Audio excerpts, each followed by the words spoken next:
Welcome to Wednesday Night Undress from Conroy's Emporium, where you can get anything your heart desires. Conroy, have you washed your hands? Oh dear, now it's that time of year when we can't do uns, so we have to do ho-ho-hos. Oh yes, and we honour the holiday and the hospitalisation of the hoarfrost. And the horse at home, horrible, hovering, honestly, horrendous. Hopefully, over the holidays, hoi polloi, hokey, drinking a little bit of hoisin sauce and some horseradish, hostile, with a drink How of hock. can you do this? Oh yes, and we really want to be having dinner at Hogwarts. How? On our holidays. Oh yes. What do you think? Off we go. Oh, I know what I want to ask you. Yes, sir. What about Mr. The chap who walked away, Burgermeister. Bergdahl. Bird Dog. Mr. Bird Dog. Yes. Bergdahl. He just Bird got Dog. arraigned yesterday. Got rained on? He got arraigned, Oh, so they're going to court-martial his ass. But his case is interesting, or at least the interviews that I've seen with him and the things that I've read about him. So just to kind of get everybody in the mood, though, I wanted to first of all, task my buddy Evo, because he's the military one here, and he's the only one that really won't sound like an asshole talking about what Bergdahl has gone through. Yeah. How long did you spend in the military? Well, 2 years. It was mandatory, and there are some things that you just don't do when you're in the military. You cannot disobey orders from a superior. You do this, you can be court-martialed. In fact, if you're in a field of battle and you disobey, he can pull his gun and shoot you on the spot. Right. And there's not going to be any consequences. You can't abandon your post. You cannot abandon your post. If we had certain parts of the military camp where we had to protect every second of the day, and we had a schedule, and you follow your schedule, and you might be dying to go to the bathroom or to go to sleep or whatever, but you cannot abandon your post, or you can end up being court-martialed. You cannot lose your weapon.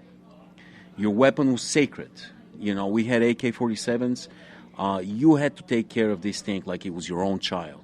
And you lose it, you can be court-martialed. So there's certain things you can't do, and I believe he did one of those things.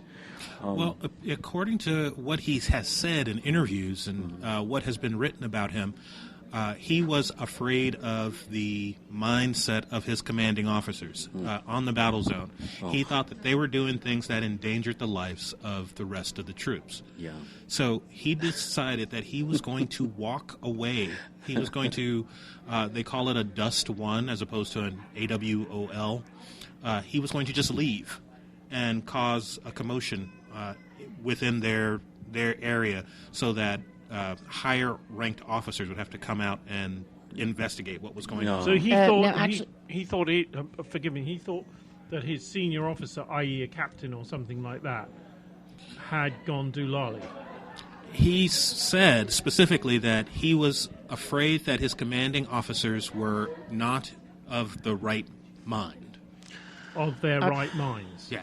I was going to say that from the earlier interviews he gave, and whether or not this still holds true, I don't know, but that he claimed that he was going to another base to find an officer to report to and bring them back. No, that's unacceptable. When you're in the Army, it's all about not having an opinion in the Army. It's a completely different social dynamic than our civil life here. You go in the Army, you completely lose, they strip your identity. You become kind of a mindless herd, and you're supposed to do whatever your superior tells you to. It might be the dumbest thing, it might be the stupidest thing. You will do it. He can't have his own opinion in this place. He can't just go off wandering and say, hey, I'm going to find somebody to investigate my superiors. No, you do whatever they tell you. It might be dangerous, it might be crazy, but you do what they tell you. It's crazy. There is some validity to that. I mean, that's been true throughout military history. The commander has to know that you are all going to act as one unit in the midst of battle. The issue in the First War, in particular, I don't know about other troops, but certainly with the British troops, of the men being shot at dawn. They talked about desertion. And so people would get shot for things that clearly weren't desertion. For example, a man might be shot for bringing his friend, his mate, right, who has been shot by the Germans, yes, and he's dragging this guy back, but to drag him back, he left his rifle behind, right? He would be subject to courts-martial, Yes. and could well be shot for that. Yeah. And so 15, 20 years ago, there was a big campaign in the United Kingdom, for example, to exonerate all the men who were shot at dawn and give them a unilateral pardon. This made its way down through all the councils, I think like legislatures, in the country. And most of the councils voted unanimously to give them pardon. My one, I'm very proud to say that I stood up and talked in. We had one person, a conservative like a Republican, who voted against it, and he said that the reason he voted against it was he didn't think the council should vote unanimously on anything. But the whole idea is that you don't, it's all about cowardness. And so was the guy a coward? And the other issue, I think, with him is that he lived at the hands of the Taliban for a number of years. 5 years. 5 years is a long time. And it's going to be interesting to see if he chooses to accept the courts-martial as the judge, or whether he wants to go in front of a jury, and if whichever he does, how long he's going to get, because this is an example, as Ivo said, wanting to make an example of the man, because the commanding officer has demanded this trial. It was not the army that demanded the trial. No, in their recommendation, they recommended against it. But the military is inherently afraid of you becoming human. Very afraid. Why? Why am I saying this? Your natural instinct, the most powerful human instinct, is a survival instinct. When you're in the field of battle or when you're in danger, the immediate reflex is to run. You turn around and run. When there's bullets whistling by, when you're being shelled, when there's exploding flash next to you, when you see your friend's head getting blown off, you will turn and run. And the military wants you to know that if you turn and run, they will shoot you. They trump your survival instinct with survival instinct. So you can't turn. You have to go. I know we like to think about how heroic soldiers are and how brave they are and how they'll sacrifice their life. The truth is, you're afraid. You're deathly afraid. You want to run. They don't want you to run. And if a president is said, that's why they were shooting people in First World War, because everybody will become a deserter if they don't shoot. Well, just to finish it off, for those of you who were watching, I see that Kat has some info on it. It's this season of Serial. For those of you who have been following that podcast, they are it's quite in depth. Quite in depth, yeah. And one of the things they haven't got to yet is something that's kind of interesting about Bergdahl. And that is that before he joined the Army, he joined the Coast Guard. And he was given an uncharacterized discharge after something like 28 days, which generally means that you are unsuited to be a part of the armed forces. Or did he get seasick? No, I don't think that would have been the thing. Which means he should have had a waiver granted to join the army. The army. But did that happen? They've got to find out. How was he allowed to join the army when another branch had found him unsuitable? Desperation. Well, especially when you consider the fact that, by his own admission, he wanted to become Jason Bourne. Part of the reason that he wanted to leave is because he wanted to prove that he was in his own words, a super soldier. So he left the base armed only with a knife and wandered into Taliban territory. Well, that would not have been hard. He was surrounded pretty much on all sides by the Taliban. The guy had problems then. You got to find out just how punishing him is what is appropriate. Well, But there have been two-star generals so far that have said we don't need any extra jail time for this yes, guy. and then Senator McCain came along and decided, oh, well, you're going to have to. Right. And what the heck he has to do with it, I do not know. Yeah, that's a just a butting weird in. call on his part. Well, he's kind of the authority on. Well, he's certainly got say over the promotion possibilities of the people who are in charge of charging him. Yeah. So if he says he wants him charged, that's probably going to get charged. Yeah, but you see, McCain also has a right to say something about because he was held in captivity by the North Vietnamese for a number of 5 years. And that They're different people, different circumstances. they may be different people and it might be different circumstances, but the point is that McCain, of all people, knows what it's like to be held in captivity for 5 years. It is seriously unpleasant. And whilst McCain might have been a fool for doing some of the things that he did that caused him to be shot down, no one, trust me, no one who knows anything about this would wish that on their deepest enemy. You would not want to spend 5 years with the Taliban or 5 years with the North Vietnamese. You really don't. Yeah, he had a horrible experience, and he came through it heroically. Doesn't give him the right to interfere in something that's none of his business. I got nothing to say. Does too. All right, how about an abrupt subject change? Well, I think it's very important at this time of year that we take consideration of how people get around. And I think at Christmas there are certain things that we should know. For example, I'd like to ask my team here, how do snowmen get around?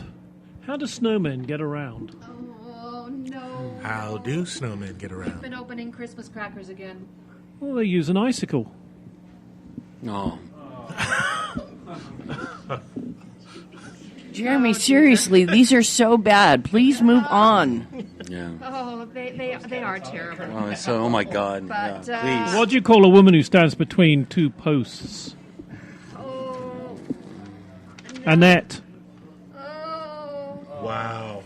What do you get if you cross a bee with a bell? What? A humdinger. No. Oh. It's, What do you call a boomerang Jeremy's infectious. that doesn't come back? Stop it. A stick. What's the fastest fish in the world? What? Motor pike. I think you may be confusing your audience because they're wondering what do these have to do with Christmas. What Absolutely audience? nothing. What But audience? Yeah. I'm they're under the Christmas impression cracker that jokes. these. And what I think is important is And that what are Christmas crackers for your? exactly for Americans? You don't know what a Christmas cracker is. Does No. anybody around the table know what a Christmas cracker It's is? snowman in Alabama. Yep, no. Do you know?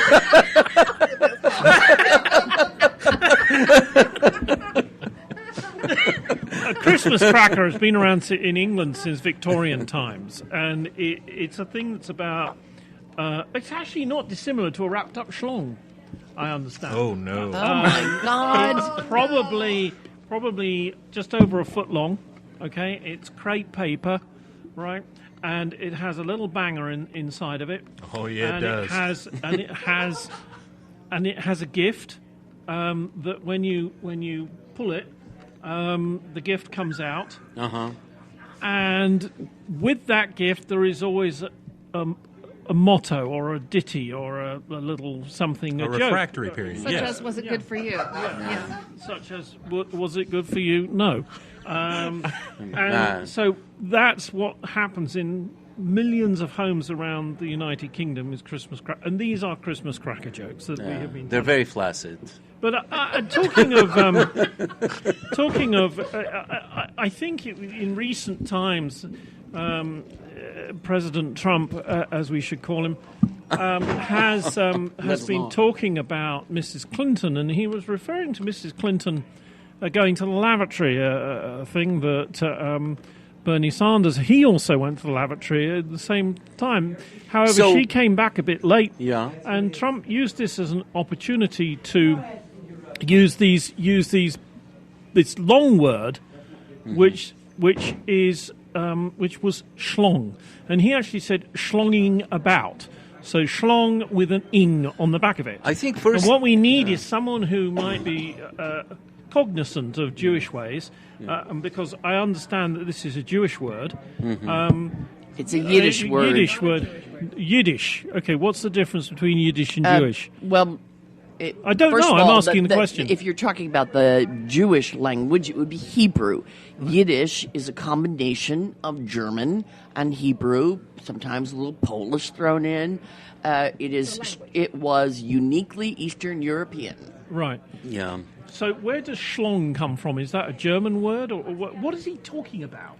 Well, first of all, he made a comment about Hillary Clinton going to the bathroom and tried to kind of make a visual for the people that were there at his rally of Hillary Clinton going to the bathroom and make it sound like it was something disgusting. He used the word disgusting. He said, oh, it's too disgusting to think about. Let's not talk about it. It's too disgusting to talk about. Well, I have news for you, Donald.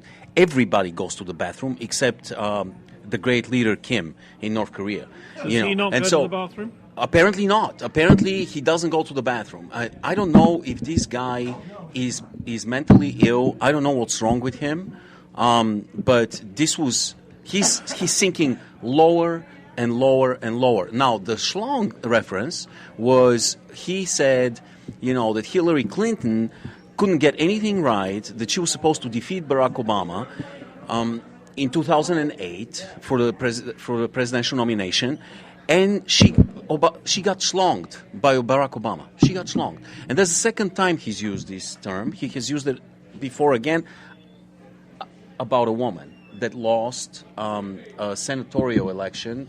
A Republican woman lost to the Democrat, and he said that she got schlonged. Somebody needs to tell this guy to stop using that word, especially in such a demeaning way and always with women. It is very disturbing. Schlong was a noun. It is a noun. So does he, where I'm going with this is, does he know what he's doing?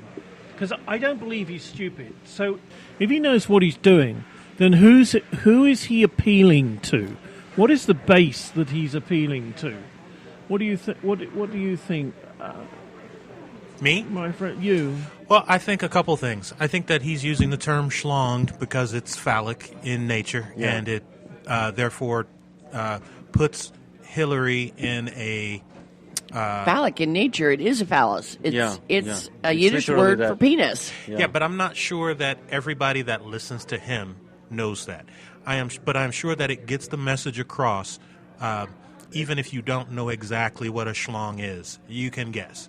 And because you can guess, and he's using it about Hillary Clinton, it's putting her in the position of someone being... Of weakness, Not to say that sex is weak, but as being sexually conquered. Yeah. And I think that is a conscious effort on his part. There are people who want to conquer sexually Hillary Clinton. It is pretty obvious. No. There are people that want to imagine Hillary Clinton as being weakened in a sexual way.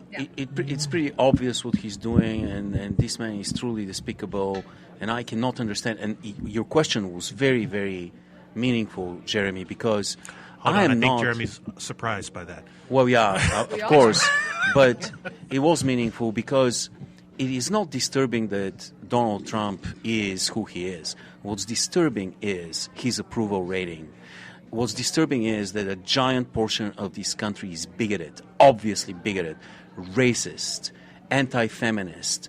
It is obvious that he's done this disgusting orange Trumpa Lumpa. He has done everything imaginable to offend everybody, women, veterans, people that have been captured by the enemy that are heroes, people with disabilities, Muslims. He has offended everybody. And what does his base, this giant chunk of the population of this country does? They say, oh my goodness, he's saying what we wanted always to say.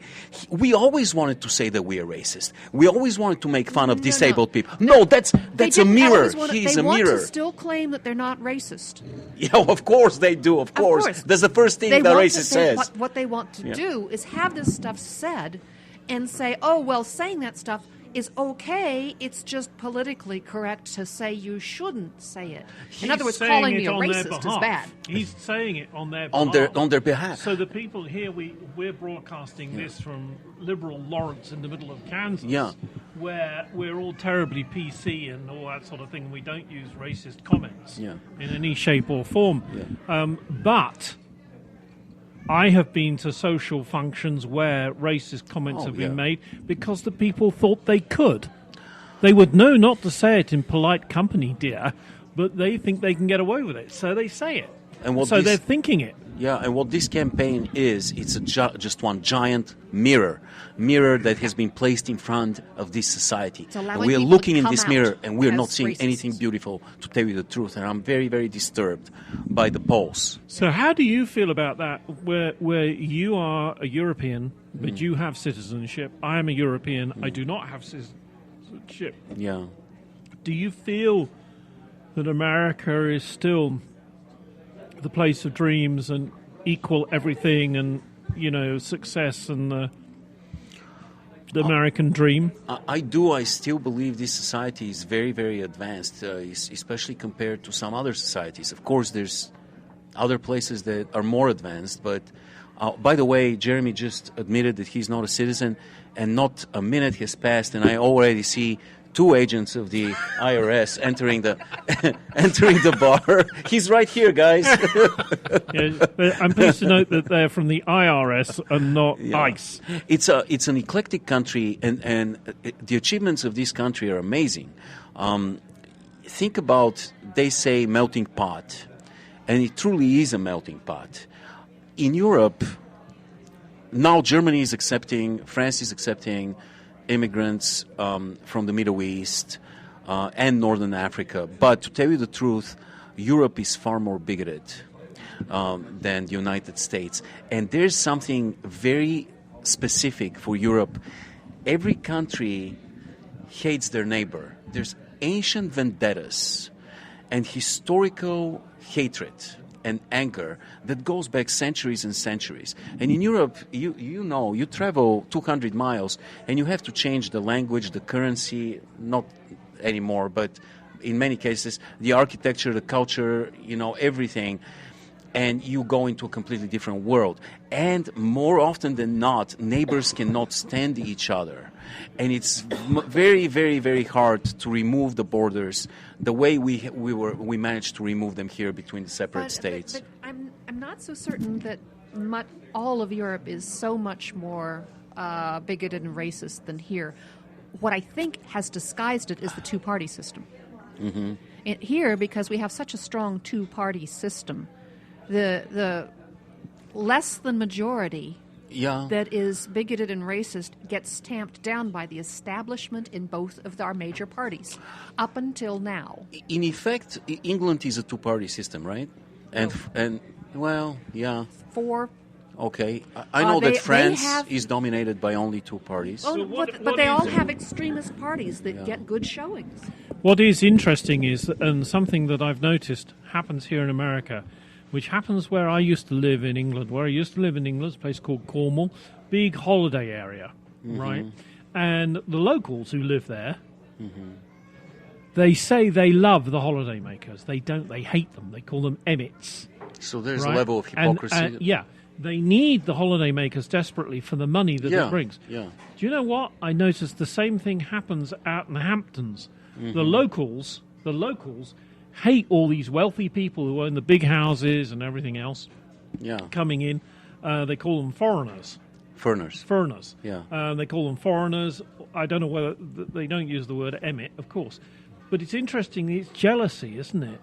And is it jealousy? I think it's Jeremy, jealousy. that happens. I mean, pick a spot around the world. It's not unique to England. It's not unique to the United States. Pick a touristy spot from anywhere on the globe, and you will find that the people who live there are cognizant of the fact that they need those tourist dollars coming in, but they can't stand those people. Except Tonganoxie. I think Tonganoxie, that everybody loves most tourists. of you folks are ignoring my buddy Evo's point.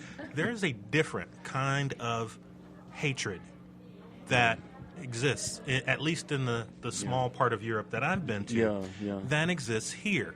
Here we have this, whether or not you want to say it's institutionalized or you want to have that debate, we have this institutional hate of certain groups here in America.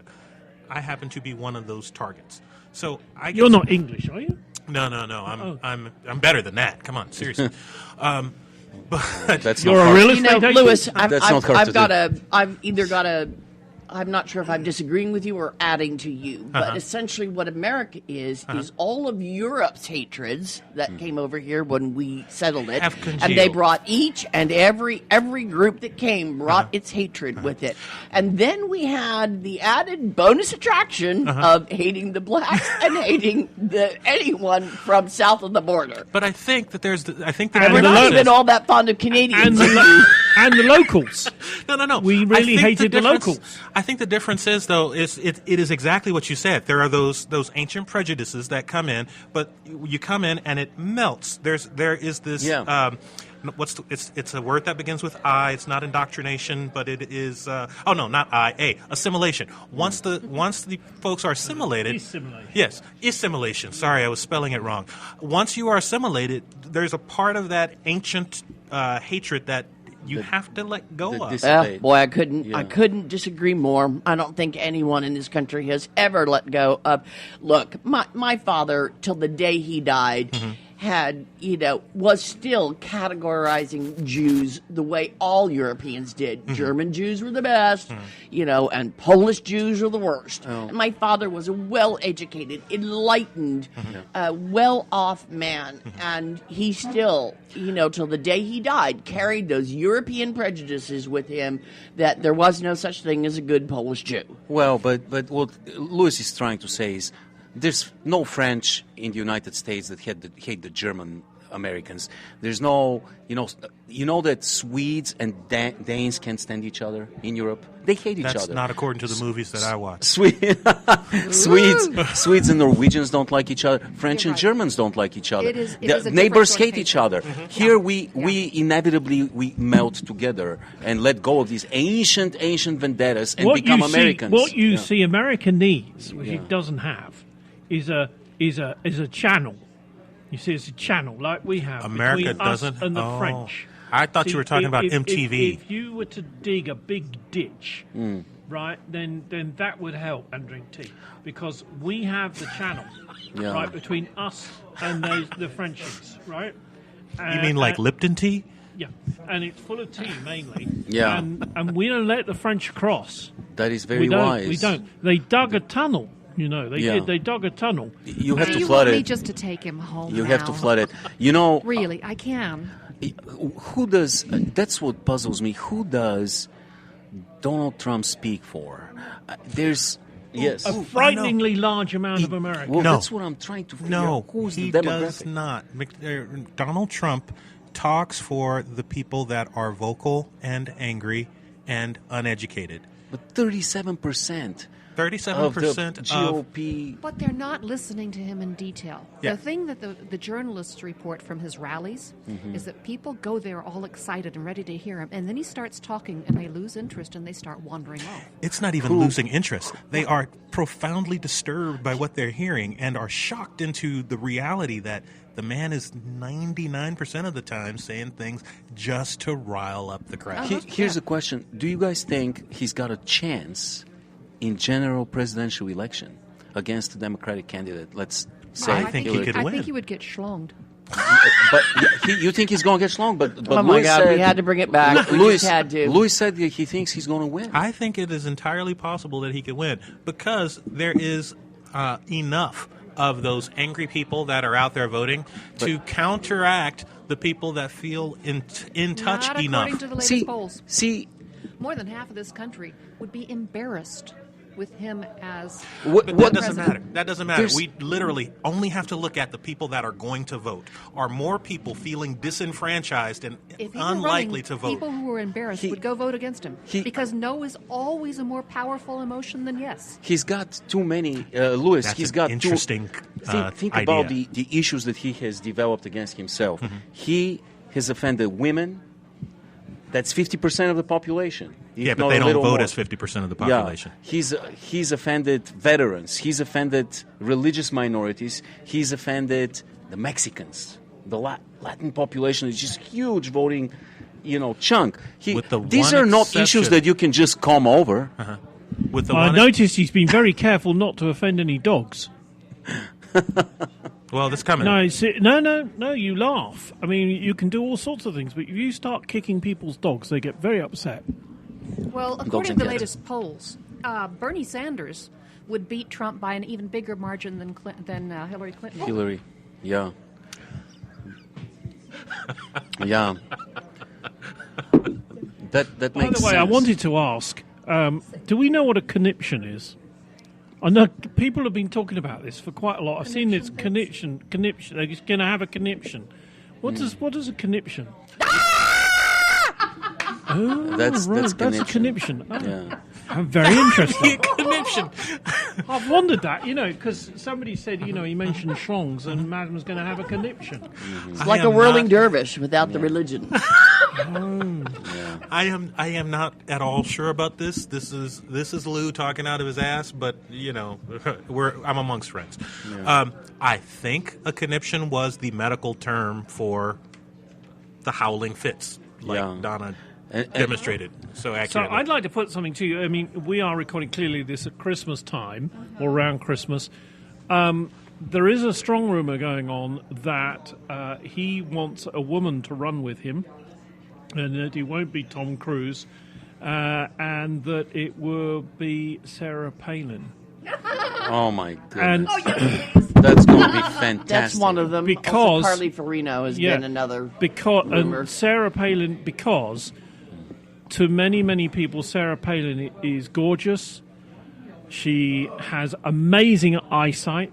You remember, she can see Russia from where she lives. Yes. She's clearly very clever. Yes. Sits on top of her brief Very very intelligent, well. yeah. And she's made a porn film. So, Yes. these are all things that clearly would appeal to Mr. Trump.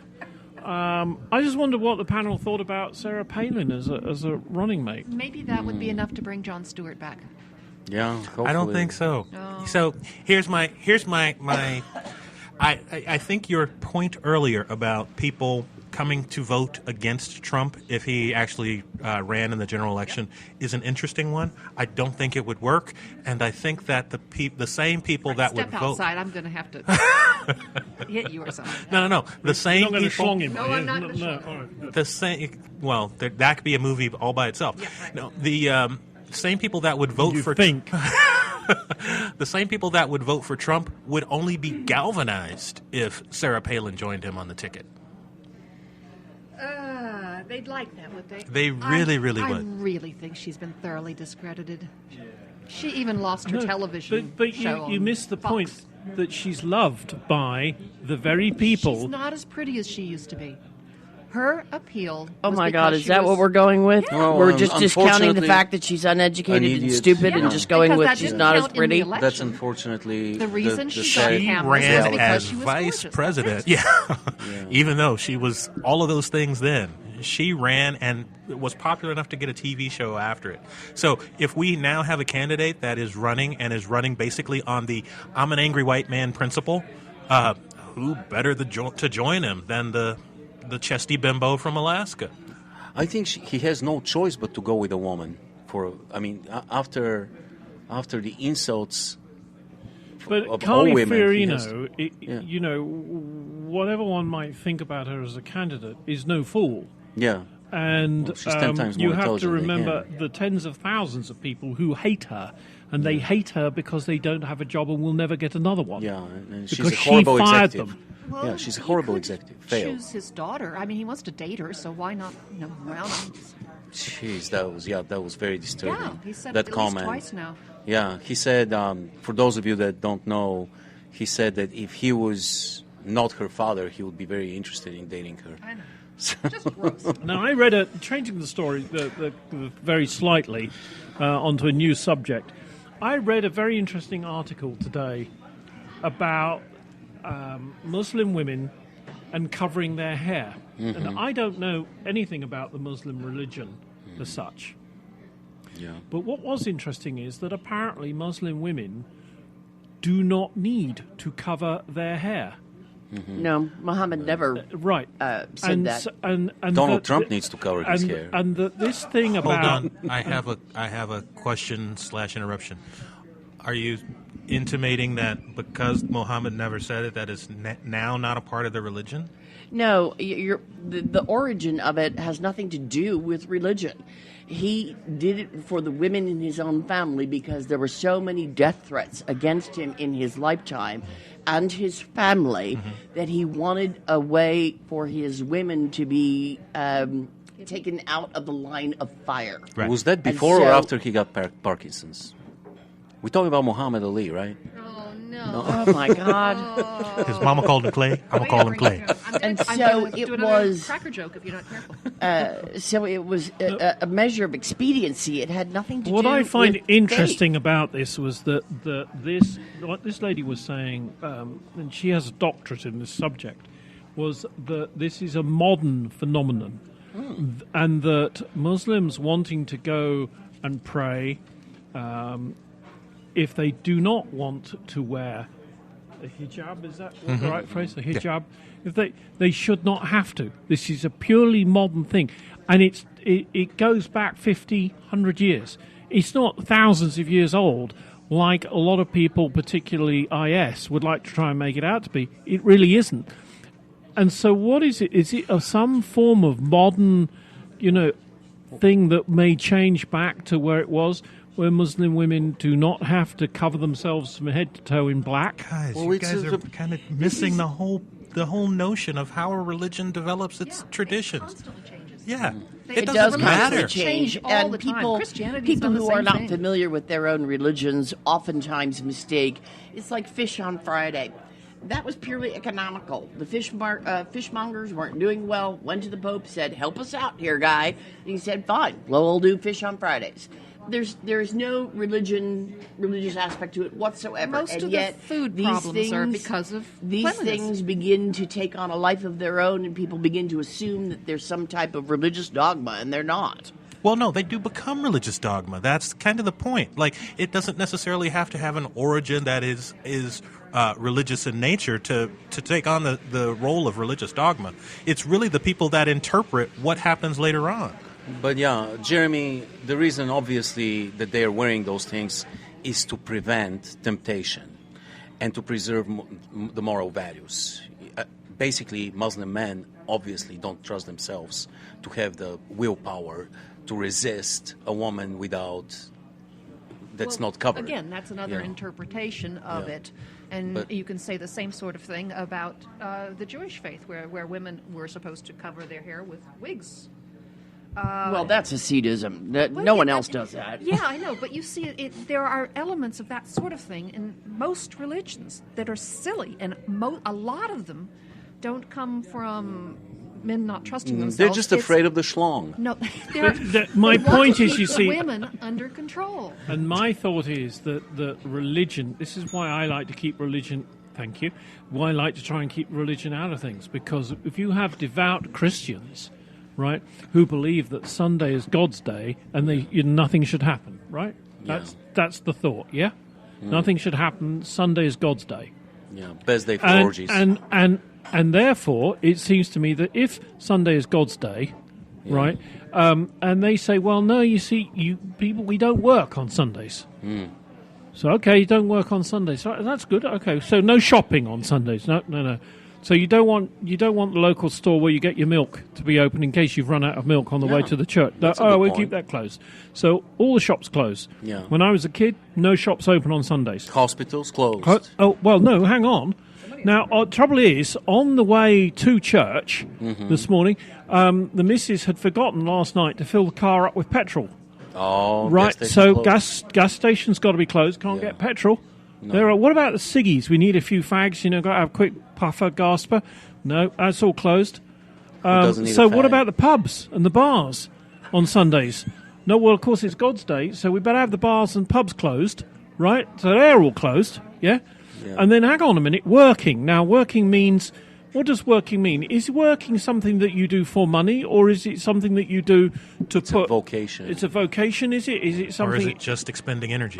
Is it expending energy? Because if In it's expending Judaism, it would be expending energy. in Judaism, No it's football expending- games, so no basketball no games. football, basket, no no sports, concerts, no movies. no sports Well, ministers, whatsoever. They're working, Yeah. so you can't have somebody up in front of the church. So you take this to it. It's all the way Yeah, to but it. we're in America. We don't do that. We don't have a state that Hang is on, governed but by it was religion. you. It was Hang on, saying you're you a little were mistaken saying on to me that. just now. In this country, they were blue laws, and there are plenty of places that still do have them. And even Lawrence only got rid of some of its blue Well, laws. I don't know about you blue know, not laws, all that but- long ago. So But you Well, were trust me, saying blue to me laws are just now. completely different. But you were saying to me just a moment ago that religions change, they grow, they change. Oh, they, yeah, without question. So, does that mean then that the Christians are wrong and that everything should be closed on the Sunday? Well, And we should just stay in bed? okay, those are two exclusively different questions. If you're Why? asking me, are the Christians wrong, that's a whole different podcast. But if you're asking me, should things be open on Sunday, I'm going to say, yeah, I don't go to church, so yeah, things should be open on Sunday. Yeah, religion ironically evolves. And you see, if you have a Jewish Christian thing, right, what if the Son of God has not been yet? No, I'm here. No. What if the Son of God has not been yet? And the Jews are right. Well, they were right until And he I came, arrives one day, right, and he says, "Hello, I am the Son of God, and I'm going to turn fishes into loaves or water or whatever it was he did, stones into fishes or something like that." And everybody goes, he "Holy, just multiplied the fishes. holy, He didn't turn them into anything. holy something or others! This must be the Son of God." So what does that do to the Christian religion? Alternatively, he turns up, right, the Son of God, and he says, "Hey, Dad, I'm here." Okay, son, he's down. Okay, he's down and safe, as they would say in Star Trek, right? And he says, "Well, you know, it's not changed What much did from they say when in Star Trek? down and safe." No, that's not in Star Trek. And he would, not even Star and he Wars. says, "Well, you know what? It's not changed too much in the last 2,000 years." And all the Jews are going to be going, "Hang on, wait, what? Hang on, he's not been." He says, "No, I'm the Son of God. I've been before." They say, "No, you can't have been before because the Son of God hasn't been yet." Down and safe is from Weekend at Bernie's. Yeah, let's go with the Hold on. discussion of where the Two phrase things- comes from. Two things. Your question is, if the Christians are wrong, are they wrong? Or, if the Christians are wrong, are they wrong? So, It's time for Christmas crackers. Generally speaking, taking the broad view, Christmas it crackers. might be that No, I no, can't. no. you've I got a asked me Christmas about cracker. being wrong. I got the best Christmas cracker. I got the best Christmas cracker to end this Oh whole my show God, you're going to on. schlong us, aren't you? I'm going to right You here are. on the table. I can see it coming. Okay, Well, not so yet. the Pope gets nearly. a call from a bunch of the cardinals. There's like a convocation of all the cardinals in the church, and they call the Pope and they say, "Your Holiness, we have some bad news." And the Pope says, "Yes." They said, "Well, Jesus is calling." And the Pope says, he's risen, he's back. They say, "Yes." The Pope says, "That's not bad news." And the cardinals say, "Well, he's calling from Salt Lake City."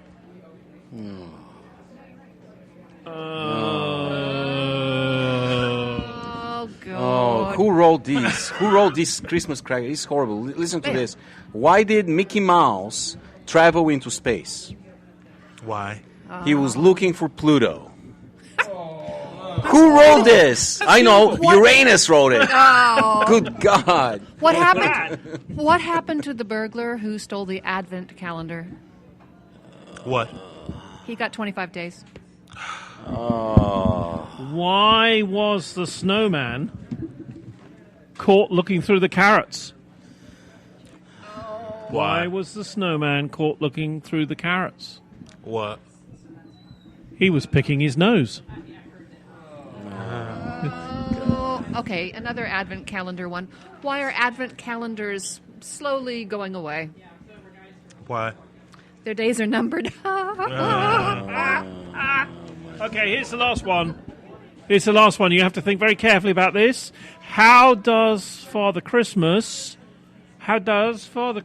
like his pizza? with a slong. I was going to say the same thing. We had to fit schlong in there somewhere. It's not Father Christmas. Oh, it could be Santa's. Santa's favourite Good piece. King Wenceslas. One that's deep pan, crisp, and even. Good King Wenceslas went down on the feast of Stephen. There was pizza all around, deep pan, crisp pan, even. You've been listening to Wednesday Night Undress from Conroy's. I'm still. Wait a minute. Oh, Wait a minute. you have not. We have not I'm finished. still just Donna visioning. I'm visioning King Wenceslas going down. Yeah. Let's say goodbye to our listener. Now's the time to say goodbye. Goodbye.